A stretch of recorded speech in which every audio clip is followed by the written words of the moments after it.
tadi sempat cerita tentang masa mudanya, bahwa beliau juga sering berlatih di Sungai Ciliwung ya tadi kalau nggak salah, bahwa pada saat masa muda beliau sungainya masih pada bersih-bersih, sedangkan pada saat kita muda saat ini itu sungai udah hitam.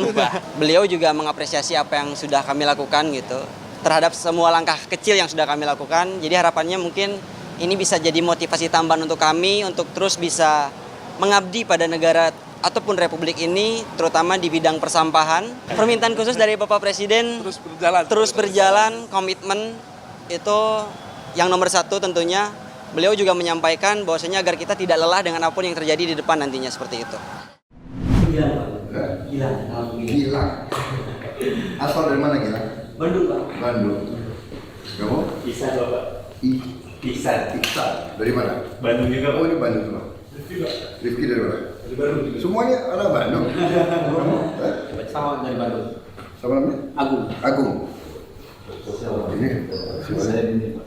Dini. Iya siap. Ini Dini pasti Bandung juga. Bandung Pak. Raffi Bandung juga. Iya, Oke, siap. good. Terima kasih. Jadi Alhamdulillah sih hasil pertemuan dengan Bapak Presiden terhormat, kami mendapatkan beberapa insight yang jelas dari pengalaman beliau yang sudah melanglang buana untuk mengabdikan diri untuk Republik ini. Ini sebenarnya agak dadakan sih. Jadi kemarin malam Bapak Seskap itu menghubungi kami, dan di esok harinya, tepatnya hari ini tuh pagi-pagi beliau minta ketemu, dan alhamdulillah ada undangan dari Bapak Presiden. Ya kita sedikit menceritakan tentang apa yang kita alami di lapangan seperti itu. Jadi beliau juga mengapresiasi apa yang sudah kami lakukan gitu, terhadap semua langkah kecil yang sudah kami lakukan. Jadi harapannya mungkin ini bisa jadi motivasi tambahan untuk kami untuk terus bisa mengabdi pada negara ataupun republik ini, terutama di bidang persampahan.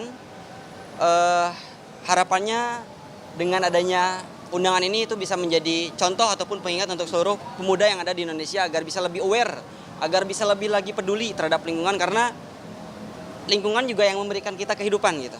Jadi kita setelah ini ingin mencoba untuk memanfaatkan energical yang masih dipunyai oleh para pemuda Indonesia untuk lebih semangat lagi, untuk bisa lebih mencintai lingkungan lagi, dan mengajak teman-teman sebayanya untuk kompak dalam mengatasi masalah sampah. Kira-kira demikian. Apa? Permintaan khusus dari Bapak Presiden terus berjalan, komitmen itu yang nomor satu tentunya. Beliau juga menyampaikan bahwasanya agar kita tidak lelah dengan apapun yang terjadi di depan nantinya, seperti itu.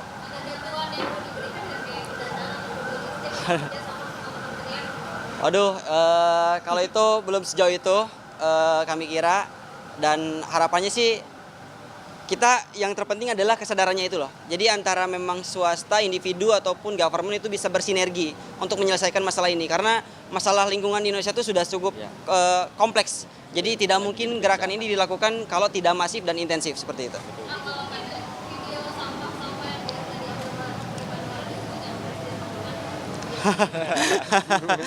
Ada yang expect, ada yang nggak expect gitu. Karena beliau juga tadi sempat cerita tentang masa mudanya, bahwa beliau juga sering berlatih di Sungai Ciliwung ya tadi kalau nggak salah, bahwa pada saat masa muda beliau sungainya masih pada bersih-bersih, sedangkan pada saat kita muda saat ini itu sungai udah hitam. Berubah. Polusi sampah, polusi dari area komersil, industri dan lain sebagainya itu. Oh ya. Oh ya, itu salah satu diantaranya mungkin. Dan karena pada saat memang terjadi, saat ini kan sedang memang marak terjadi bencana banjir. Dan indikator utama banjir itu bukan hanya soal sampah, tapi ada alih fungsi saluran air. Itu jadi dua indikator utama kenapa banjir selalu melanda kota-kota besar seperti itu. Jadi memang untuk menyelesaikan masalah ini butuh keseriusan dan sustainability. Jadi nggak bisa kita menyelesaikan hanya karena banjir gitu. Tidak banjir pun kita harus cegah itu sebetulnya. Seperti itu.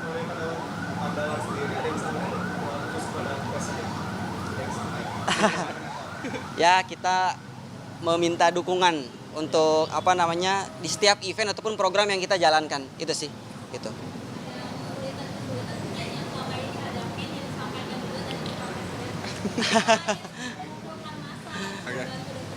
Ya, sudah ada beberapa poin yang kita sampaikan, kesulitan ataupun masalah-masalah yang selama ini kita alami di lapangan, kita coba sampaikan kepada beliau dan alhamdulillah hasilnya positif.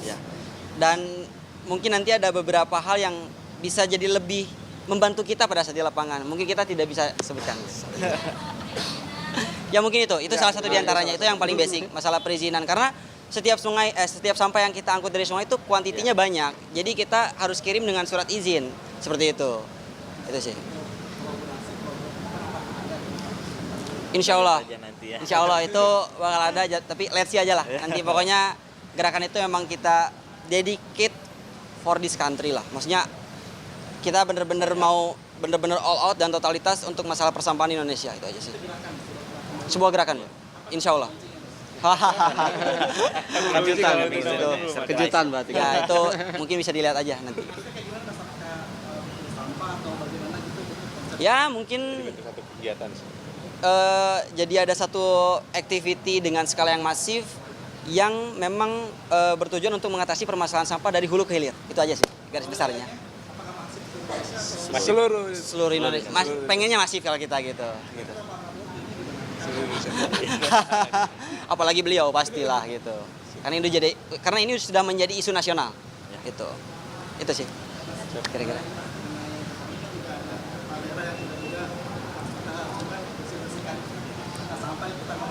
Itu bagus, luar biasa.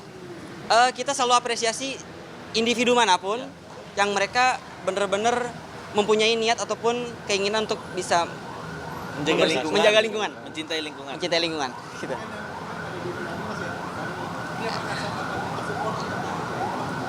Belum ada komunikasi. So far kita belum ada komunikasi, tapi mungkin harapannya ke depan bisa ada sinergi lah. Karena ya kita juga tidak bisa berjalan sendiri gitu. Ini harus ada kerjasama lah yang signifikan. Mas, ada nggak sih program-program pemerintah yang mungkin kontraproduktif mencegah jadinya banjir atau sampah yang lebih banyak yang mungkin harus diatasi gitu menurut Anda Bara? Ada nggak mungkin pembangunan apa atau mungkin plastik harus lebih banyak dilarang gitu Ya sebenarnya gini sih Mas, sumber utama dari permasalahan banjir adalah sampah menumpuk itu. Kenapa sampah bisa menumpuk? Ya karena itu tadi masih banyak masyarakat Indonesia yang tidak disiplin. Mereka tidak bisa membedakan tong sampah sungai, pantai dan laut seperti itu. Itu adalah solusi yang akan kita ambil adalah bagaimana caranya kita bisa mengedukasi mereka untuk bisa pilih sampah dari rumah. Karena sejujurnya kalau misalkan sampahnya sudah terpilih dari rumah itu benar-benar tidak akan jadi permasalahan. Sampah tuntas seperti itu. Dan minimal kalau misalkan belum bisa mengurangi pengonsumsian sampah plastik, bijak dalam setelah pengonsumsian itu sih.